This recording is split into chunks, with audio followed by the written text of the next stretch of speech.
Hi friends, welcome to our channel हमारे study classes. तो friends, जैसा कि आपको मालूम है कि आज बिहार बोर्ड के द्वारा क्लास 10th का साइंस का एग्जाम लिया गया, ठीक है। और ये जो हम लोग का सेकंड सीटिंग का है, ठीक है।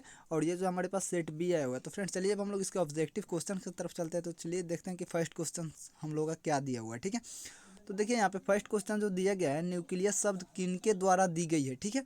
तो इसका राइट आंसर हो जाएगा रॉबर्ट ब्राउन, यानी ऑप्शन ए यहाँ पे करेक्ट आंसर हो जाएगा। चलिए चलते हैं सेकंड नंबर पे। तो देखो भाई, सेकंड नंबर जो क्वेश्चन है दिया गया है, पौधे में भोजन किस रूप में जमा होता है, ठीक है। तो ये जो जमा होता है स्टार्च के रूप में जमा होता है, यानी ऑप्शन सी यहाँ पे हम लोग का करेक्ट आंसर हो जाएगा।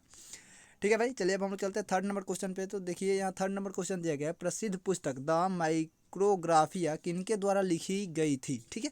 तो इसका राइट आंसर जो हो जाएगा हम लोग का रॉबर्ट हुक हो जाएगा, यानी ऑप्शन डी यहाँ पे हम लोग का करेक्ट आंसर हो जाएगा। चलिए फोर्थ नंबर पे चलते हैं। तो देखो भाई, फोर्थ नंबर क्वेश्चन दिया गया है, पौधों और पशुओं की कोशिकाओं का वैज्ञानिक अध्ययन क्या कहलाता है। तो फोर का जो करेक्ट आंसर हो जाएगा उत्तक विज्ञान, यानी ऑप्शन डी यहाँ पे हम लोग का करेक्ट आंसर हो जाएगा। चलिए आगे चलते हैं। तो देखिए अगला जो 5 नंबर क्वेश्चन है दिया गया, मानव हृदय घिरा हुआ है, ठीक है। तो किससे घिरा हुआ है, तो पेरिकार्डियम से, यानी ऑप्शन ए यहाँ पे 5 का करेक्ट आंसर हो जाएगा। चलिए चलते हैं 6 नंबर पे। तो देखो भाई 6 नंबर जो क्वेश्चन है दिया गया है, बीजांड की ओर प्राग नलिका की वृद्धि का कारण होता है, ठीक है। तो 6 का जो राइट आंसर हो जाएगा वो हम लोग का हो जाएगा केमोट्रापिज्म, यानी ऑप्शन बी यहाँ पे हम लोग का करेक्ट आंसर हो जाएगा 6 का। चलिए चलते हैं 7 नंबर क्वेश्चन पे। तो देखिए 7 नंबर जो क्वेश्चन दिया गया है, मनुष्य में श्वेत रक्त कोशिकाओं की जीवन अवधि कितनी होती है, ठीक है। तो यहाँ देखिए यहाँ ऑप्शन नहीं दिया गया, करेक्ट ऑप्शन नहीं दिया गया, ठीक है। 2 से 3 दिन होता है, ठीक है। आपको मालूम है ना, चाहिए आप पढ़े होंगे तो आपको मालूम है 2 से 3 दिन, यानी इसमें ऑप्शन दिया ही नहीं गया है। यहाँ दिया गया है उसी को 2 से 3 महीना। तो अब देख लीजिए, इसका सटीक आंसर हम नहीं बता सकते हैं, क्योंकि हम लोग जानते हैं 2 से 3 दिन होता है, ठीक है। तो अपना इसको मैनेज कर लीजिए। ऐसे आप यहाँ टिक करिएगा तो कम से कम दिन वाला सेलेक्ट कर सकते हैं इसको, 12 से 20 दिन, या 2 से 3 दिन में लेते हैं तो ये महीना ही मिस्टेक से, अगर मिस्टेक समझते हो तो मिस्टेक वाला से अगर बी ले लीजिए, ठीक है। चलिए 8 नंबर पे चलते, छोड़िए 8 नंबर क्वेश्चन देखिए दिया गया है, पीतरस कहाँ से स्रावित होता है, ठीक है। तो 8 का जो राइट आंसर हो जाएगा हम लोग का, पीतरस कहाँ से स्रावित होता है, ठीक है। तो पितरस जो हम लोग का यकृत से स्रावित होता है, यानी ऑप्शन ए यहाँ पे हम लोग का राइट आंसर हो जाएगा 8 का। चलिए 9 नंबर क्वेश्चन पे चलते हैं। तो देखिए 9 नंबर जो क्वेश्चन है दिया गया है, प्रकाश के प्रवर्तन के कितने नियम है। तो देखो भाई, इसका राइट आंसर आपको मालूम होगा 2 होते हैं, ठीक है। यानी ऑप्शन बी यहाँ पे 9 का करेक्ट आंसर हो जाएगा, ठीक है। चलिए अब हम लोग चलते हैं 10 नंबर क्वेश्चन की तरफ। तो देखिए 10 नंबर क्वेश्चन दिया गया है, अवतल लेंस का आवर्धन होता है, ठीक है। तो अवतल लेंस का आवर्धन क्या होता है, तो V/U होता है, यानी ऑप्शन डी यहाँ पे 10 का करेक्ट आंसर हो जाएगा। चलिए 11 नंबर पे चलते हैं। देखिए दर्पण सूत्र पूछा गया है, ठीक है। दर्पण का सूत्र है, तो दर्पण का सूत्र क्या होता है, 1/v + 1/u = 1/f, यानी ये इसका राइट आंसर हो जाएगा 11 का। चलिए 12 नंबर क्वेश्चन पे चलते हैं। 12 नंबर क्वेश्चन देखिए दिया गया है, टिंडल प्रभाव प्रदर्शित करता है, ठीक है। तो 12 का जो राइट आंसर हो जाएगा प्रकाश का प्रकीर्णन, यानी ऑप्शन डी यहाँ पे करेक्ट आंसर हो जाएगा। 13 नंबर क्वेश्चन पे चलते हैं। तो देखिए 13 नंबर जो क्वेश्चन है दिया गया है, कौन सा लेंस हवा में अभिसारी लेंस भी कहलाता है, ठीक है। तो 13 का जो राइट आंसर हो जाएगा उत्तल लेंस, यानी ऑप्शन बी यहाँ पे करेक्ट आंसर हो जाएगा। चलिए चलते हैं 14 नंबर पे। 14 नंबर क्वेश्चन दिया गया है, उत्तल दर्पण में प्रतिबिंब बनता है, ठीक है। तो उत्तल दर्पण में प्रतिबिंब कैसा बनता है, तो आभासी बनता है, यानी ऑप्शन बी यहाँ पे हम लोग का करेक्ट आंसर हो जाएगा 40 का। 15 नंबर पे चलते हैं। तो देखिए 15 नंबर क्वेश्चन दिया गया है, प्रकाशिक माध्यम कितने प्रकार के होते हैं, ठीक है। तो इसका राइट आंसर हो जाएगा 2, यानी ऑप्शन बी यहाँ पे करेक्ट आंसर हो जाएगा 15 का। 16 नंबर क्वेश्चन पे चलते हैं। 16 नंबर क्वेश्चन देखिए दिया गया है, डायनेमो परिवर्तित करता है, ठीक है। तो 16 का जो राइट आंसर हो जाएगा, यांत्रिक ऊर्जा को विद्युत ऊर्जा में, यानी ऑप्शन बी यहाँ पे हम लोग का करेक्ट आंसर हो जाएगा, यांत्रिक ऊर्जा को विद्युत ऊर्जा में डायनेमो परिवर्तित करता है। 17 नंबर क्वेश्चन पे चलिए। तो 17 नंबर क्वेश्चन दिया गया, अधातु के ऑक्साइड होते हैं, ठीक है। तो अधातु के ऑक्साइड होते हैं, ये हम लोग को बताना है। तो ये जो होते हैं अम्लीय होते हैं, यानी ऑप्शन बी यहाँ पे हम लोग का 17 का राइट आंसर हो जाएगा। 18 नंबर पे चलते हैं। 18 नंबर क्वेश्चन देखिए दिया गया है, कार्बन है। तो कार्बन क्या हम लोग का अधातु है, यानी ऑप्शन बी यहाँ पे करेक्ट आंसर हो जाएगा। 19 नंबर पे चलते हैं। देखिए 19 नंबर क्वेश्चन दिया गया, निम्न में से कौन सा असंतृप्त हाइड्रोकार्बन है, ठीक है। तो यहाँ असंतृप्त हाइड्रोकार्बन बताना है, तो C2H4 हो जाएगा यहाँ पे, ऑप्शन सी यहाँ पे करेक्ट आंसर हो जाएगा 19 का। चलिए 20 नंबर क्वेश्चन पे चलते हैं। तो 20 नंबर क्वेश्चन दिया गया, एरोमेटिक हाइड्रोकार्बन है, ठीक है। तो 20 का जो राइट आंसर हो जाएगा हम लोग का, एरोमेटिक हाइड्रोकार्बन कौन सा ये हम लोग को बताना है, ठीक है। तो यहाँ पे C6H6 हो जाएगा, यानी ऑप्शन सी यहाँ पे हम लोग का 20 का राइट आंसर हो जाएगा। चलिए आगे चलते हैं 21 पे। देखिए 21 नंबर क्वेश्चन दिया गया, निम्नलिखित में कौन अक्रिय गैस है, ठीक है। तो अक्रिय गैस कौन सा है, तो हीलियम है, यानी ऑप्शन बी यहाँ पे करेक्ट आंसर हो जाएगा। 22 पे चलते हैं। तो 22 नंबर क्वेश्चन देखिए दिया गया, निम्नांकित में कौन उपधातु है, ठीक है। तो यहाँ उपधातु हम लोग को बताना है, तो उपधातु कौन सा है, Sb है, यानी ऑप्शन सी यहाँ पे करेक्ट आंसर हो जाएगा 22 का। 23 पे चलिए देखते हैं। 23 नंबर क्वेश्चन दिया गया, पौधों में श्वसन होता है, ठीक है। तो 23 का जो हम लोग का राइट आंसर हो जाएगा वो पत्तियों में, यानी ऑप्शन बी यहाँ पे हम लोग का करेक्ट आंसर हो जाएगा 23 का। चलिए चलते हैं 24 पे। तो 24 नंबर जो क्वेश्चन है दिया गया है, 24 नंबर जो क्वेश्चन दिया गया हम लोग का, निम्न में स्वपोषी कौन है? तो हरे पौधे, यानी ऑप्शन ए यहाँ पे 24 का राइट आंसर हो जाएगा। चलिए चलते हैं हम लोग 25 पे। तो देखिए 25 नंबर जो क्वेश्चन है दिया गया है, किस जीव में हीमोग्लोबिन नहीं होता है? ठीक है, तो ये जो नहीं होता है हीमोग्लोबिन, मक्खी में नहीं होता है, यानी ऑप्शन बी यहाँ पे करेक्ट आंसर हो जाएगा। 26 नंबर क्वेश्चन देखिए दिया गया है, हीमोग्लोबिन की कमी से कौन सा रोग होता है? ठीक है, तो 26 का जो राइट आंसर हो जाएगा, हीमोग्लोबिन की कमी से एनीमिया रोग होता है, यानी ऑप्शन सी यहाँ पे करेक्ट आंसर हो जाएगा। तो फ्रेंड्स अगर आपने अभी तक वीडियो को लाइक नहीं किया तो फ्रेंड्स वीडियो को लाइक कर दीजिए और अपने दोस्तों में शेयर जरूर कीजिए। चलिए अब हम लोग चलते हैं आगे की तरफ। तो देखिए अगला क्वेश्चन 27 नंबर दिया गया है, यहाँ पे दिख नहीं रहा है तब भी हम पढ़ने को कोशिश कर रहे हैं। देखिए दिया गया, मनुष्य के आहार नाल में अवशेषी अंग है। ठीक है, तो ये जो होता है हम लोग का अपेंडिक्स होता है, यानी ऑप्शन बी यहाँ पे करेक्ट आंसर हो जाएगा 27 का। 28 नंबर क्वेश्चन देखिए दिया गया है, निम्नांकित में कौन ट्रिप्सिन एंजाइम का कार्य करता है? ठीक है, तो 28 का जो हम लोग का राइट आंसर हो जाएगा प्रोटीन का पाचन, यानी ऑप्शन सी यहाँ पे हम लोग का करेक्ट आंसर हो जाएगा 28 का। 29 नंबर क्वेश्चन देखिए दिया गया है, मुख गुहा में आहार का कौन सा भाग का पाचन होता है? ठीक है, तो 29 का जो हम लोग का राइट आंसर हो जाएगा कार्बोहाइड्रेट। ठीक है, ऑप्शन बी यहाँ पे करेक्ट आंसर हो जाएगा। चलिए चलते हैं 13 नंबर पे। तो देखिए 13 नंबर जो क्वेश्चन है दिया गया है हम लोग का, ऑक्सीजन का वाहक कौन है? ठीक है, तो ये हम लोग बताना है कि ऑक्सीजन का वाहक कौन है, तो यहाँ पे हो जाएगा आरबीसी, यानी ऑप्शन सी यहाँ पे करेक्ट आंसर हो जाएगा 30 का।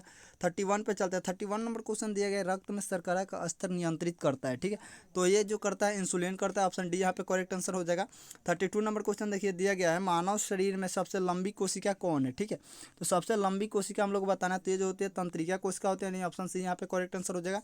33 नंबर पे चलते हैं। 33 नंबर क्वेश्चन दिया गया, निम्न में कौन सा पदार्थ लेंस के लिए प्रयुक्त नहीं किया जा सकता है? तो पीतल नहीं किया जा सकता, ऑप्शन सी यहाँ पे करेक्ट आंसर हो जाएगा 33 का। 34 नंबर पे चलते हैं। तो देखो भाई 34 नंबर जो क्वेश्चन है दिया गया है, निम्नलिखित में कौन संख्या प्रकाश का अपवर्तन के नियम के लिए? तो प्रकाश का अपवर्तन के नियम कितने होते हैं? 2 होते हैं, यानी ऑप्शन 2 एक ए जो है करेक्ट आंसर हो जाएगा। ठीक है, चलते हैं 35 नंबर पे। देखो भाई 35 नंबर जो क्वेश्चन है दिया गया है, किसी वस्तु का प्रतिबिंब आँख के जिस भाग पर बनता है वह है, तो रेटिना होता है, यानी ऑप्शन बी यहाँ पे करेक्ट आंसर हो जाएगा 35 का। 36 नंबर क्वेश्चन देखिए दिया गया है, किसी माध्यम के अपवर्तनांक म्यू का मान होता है, तो क्या होता है? Sine i upon sine r, यानी ऑप्शन बी यहाँ पे हम लोग का 36 का राइट आंसर हो जाएगा। चलिए आगे चलते हैं 37 नंबर पे। देखिए 37 नंबर क्वेश्चन दिया गया, एक गोलीय दर्पण की फोकस दूरी +20 सेंटीमीटर है, यह गोलीय दर्पण कैसा होगा? ठीक है, तो यह जो गोलीय दर्पण होगा उत्तल होगा, यानी ऑप्शन ए यहाँ पे हम लोग का करेक्ट आंसर हो जाएगा 37 का। 38 नंबर क्वेश्चन देखिए दिया गया, तालाब का जल कम गहरा दिखाई देने का कारण है। ठीक है, तो इसका रीजन क्या है? तो इसका जो रीजन है हम लोग का अपवर्तन है, यानी ऑप्शन सी यहाँ पे करेक्ट आंसर हो जाएगा 38 का। 39 नंबर पे चलते हैं। तो देखिए 39 नंबर क्वेश्चन दिया गया, अवतल दर्पण की फोकस दूरी होती है। ठीक है, तो अवतल दर्पण की फोकस दूरी जो होती है हम लोग की ऋणात्मक होती है, यानी ऑप्शन ए यहाँ पे करेक्ट आंसर हो जाएगा। 14 नंबर क्वेश्चन पे चलते हैं। 14 नंबर क्वेश्चन दिया गया, किसी अवतल दर्पण की फोकस दूरी एफ और वक्रता त्रिज्या आर है, निम्नांकित संबंध सही है, कौन सा संबंध इसमें सही है? तो आर बराबर 2f। ठीक है, यानी बी यहाँ पे करेक्ट आंसर हो जाएगा। ये फॉर्मूला होता है ना, एफ बराबर r/2, तो यहाँ से r इक्वल टू क्या हो जाएगा? 2f हो जाएगा, यानी ऑप्शन बी यहाँ पे करेक्ट आंसर हो जाएगा। चलिए 41 पे चलते हैं। तो 41 नंबर क्वेश्चन देखिए दिया गया है, इलेक्ट्रॉन पर आवेश होता है तो कितना होता है? -1.6 × 10⁻⁻19 कूलम, यानी ऑप्शन सी यहाँ पे 41 का राइट आंसर हो जाएगा। चलिए आगे चलते हैं 42 नंबर क्वेश्चन पे। देखिए 42 नंबर जो क्वेश्चन है दिया गया है, खिलौनों में किस सेल का उपयोग होता है? सूखा सेल का उपयोग होता है, ये इसका राइट आंसर हो जाएगा। 43 नंबर क्वेश्चन देखिए दिया गया है, कार्य करने की क्षमता को कहते हैं। ठीक है, तो 43 का राइट आंसर हो जाएगा ऊर्जा, यानी ऑप्शन सी में दिया गया होगा, ऑप्शन सी यहाँ पे राइट आंसर हो जाएगा 43 का। 44 नंबर क्वेश्चन देखिए दिया गया, निम्न में से कौन विस्थापन अभिक्रिया का एक उदाहरण है? ठीक है, तो FeCuSO4 रिएक्शन FeSO4 + Cu। ठीक है, यानी ऑप्शन सी यहाँ पे हम लोग का राइट आंसर हो जाएगा 44 का। 45 नंबर क्वेश्चन देखिए दिया गया है, सिल्वर क्लोराइड का रंग होता है। ठीक है, तो 45 में बताना है सिल्वर क्लोराइड का रंग कैसा होता है, तो ये होता है हम लोग का श्वेत, यानी ऑप्शन डी यहाँ पे हम लोग का राइट आंसर हो जाएगा 45 का। 46 नंबर क्वेश्चन देखिए, निम्नलिखित में लवण कौन है? तो NaCl, यानी ऑप्शन बी यहाँ पे हम लोग का करेक्ट आंसर हो जाएगा 46 का। चलते हैं 47 पे। तो 47 नंबर क्वेश्चन देखिए दिया गया, तूतीया यानी नीला थोथा का अणुसूत्र क्या होता है? CuSO4 × 5H2O, यानी ऑप्शन ए यहाँ पे करेक्ट आंसर हो जाएगा। 48 नंबर क्वेश्चन देखिए दिया गया, गंधक की परमाणु संख्या है। ठीक है, तो गंधक की परमाणु संख्या कितना होती है? तो ये जो होता है हम लोग का 16 होता है, यानी ऑप्शन सी यहाँ पे करेक्ट आंसर हो जाएगा 48 का। 49 नंबर क्वेश्चन देखिए दिया गया, इलेक्ट्रिक हीटर की कुंडली बनाने में किस पदार्थ का प्रयोग किया जाता है? ठीक है, तो 49 का जो राइट आंसर हो जाएगा हम लोग का वो हो जाएगा नाइक्रोम, यानी ऑप्शन डी यहाँ पे हम लोग का करेक्ट आंसर हो जाएगा। चलिए चलते हैं 50 पे। 50 नंबर क्वेश्चन देखिए दिया गया है, एक यूनिट विद्युत ऊर्जा का मान है, ठीक है। तो ये कितना होता है 3.6 इंटू 10⁶ जूल, किसमें दिया गया ऑप्शन डी में, यानी ऑप्शन डी यहाँ पे करेक्ट आंसर हो जाएगा 50 का। 51 नंबर क्वेश्चन देखिए दिया गया है, किलोवाट घंटा एक इकाई है, ठीक है। तो 51 का जो राइट आंसर हो जाएगा वो हम लोगों का हो जाएगा यहाँ पे ऊर्जा का, ठीक है, यानी ऊर्जा की ऑप्शन ए यहाँ पे करेक्ट आंसर हो जाएगा 51 का। 52 नंबर क्वेश्चन देखिए दिया गया है, विद्युत फ्यूज विद्युत धारा के किस सिद्धांत पर कार्य करता है, तो उसमें सिद्धांत पर कार्य करता है, यानी ऑप्शन ए यहाँ पे करेक्ट आंसर हो जाएगा।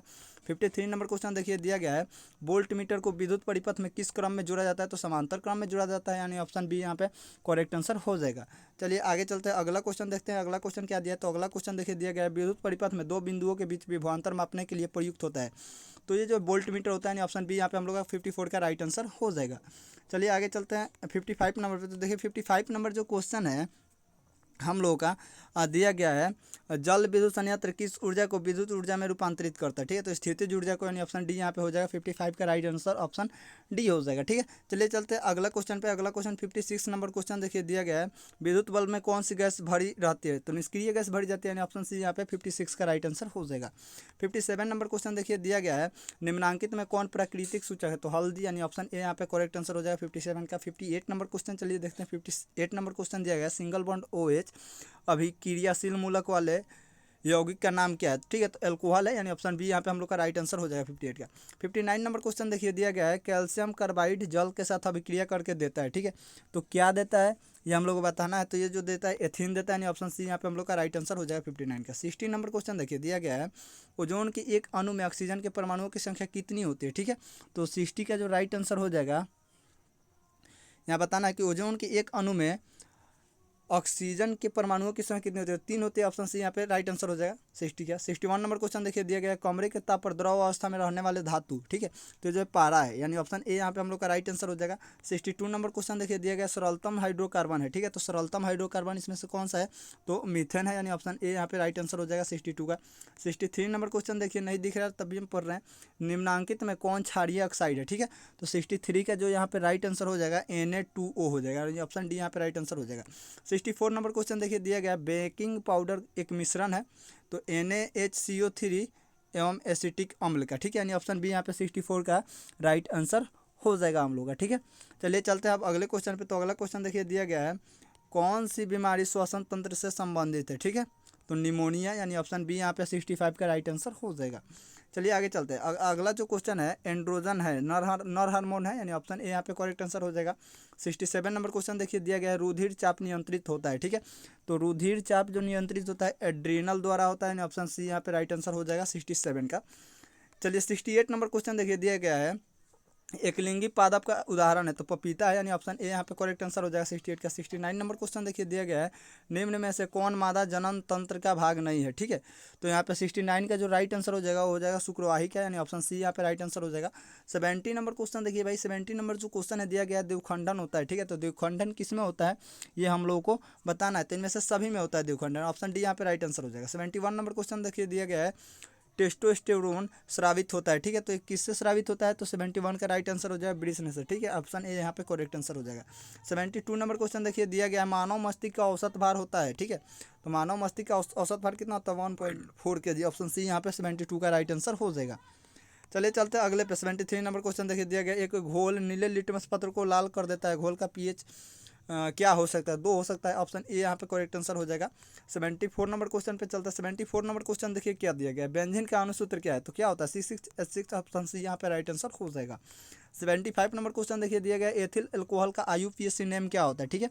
तो एथिल अल्कोहल का जो IUPAC नेम होता है हम लोगों का वो क्या होता है, तो इथेनॉल होता है, ऑप्शन बी यहाँ पे करेक्ट आंसर हो जाएगा 75 का। 78 नंबर क्वेश्चन देखिए दिया गया है, CnH2n निम्नलिखित में से किसका सामान्य सूत्र है, ठीक है।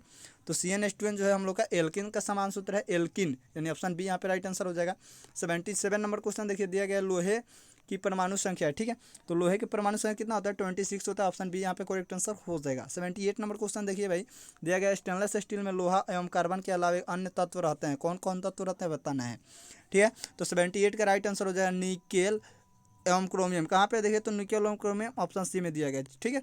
चलिए 79 नंबर क्वेश्चन पे चलते हैं। 79 नंबर क्वेश्चन है पीतल है, तो पीतल क्या है, तो पीतल हम लोग का मिश्र धातु है, ऑप्शन सी यहाँ पे करेक्ट आंसर हो जाएगा 79 का। 18 नंबर पे चलते हैं और ये लास्ट क्वेश्चन है। 18 नंबर क्वेश्चन दिया गया निम्नांकित यौगिकों में कौन अम्ल है, ठीक है। तो यहाँ पे इसका राइट आंसर जो है अम्ल जो है बताना है, तो H2SO4 हो जाएगा, ऑप्शन बी यहाँ पे करेक्ट आंसर हो जाएगा। तो फ्रेंड्स आज के लिए इतना ही रखते हैं। आई होप आपको वीडियो अच्छी लगी होगी। अगर आपको वीडियो अच्छी लगे तो वीडियो को लाइक और चैनल को सब्सक्राइब जरूर करें, ठीक है। फिर मिलता हूँ आपसे नेक्स्ट वीडियो में, तब तक के लिए बाय।